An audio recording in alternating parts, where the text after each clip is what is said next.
Hey everyone, this is my second companion video to the Disney Renaissance ranking, which is up on YouTube now. Last time we ranked the music of the era, but today we're going to rank the villain. So let's get started.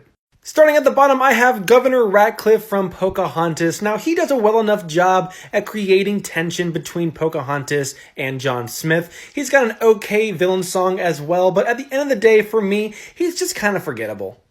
Coming in at number 9 is Percival McLeach, who is the poacher villain in The Rescuers Down Under. And I'll say that on first watch, he's pretty scary. There's something about him that's just able to get under your skin. However, his single objective to catch a bird, which is what drives this story, is very, very uninteresting and makes him a one-dimensional character.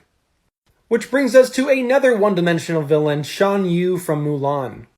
His single objective to conquer China is definitely more interesting than to catch a bird. However, it does make for a very generic good versus evil story. However, I did like that he was one of the few characters to not underestimate Mulan. But taking the number 7 spot is Clayton from Tarzan, who is another poacher, but comes with much more interesting motives.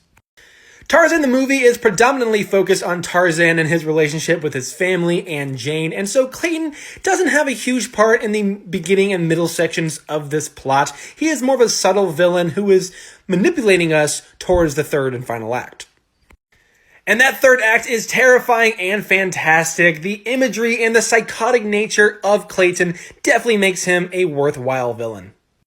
But coming in at number 6 is Ursula, the one who kicked off the Renaissance and definitely makes a name for the villains in this era. Her evil plans and motives definitely make this a story worth telling, and who doesn't love poor unfortunate souls?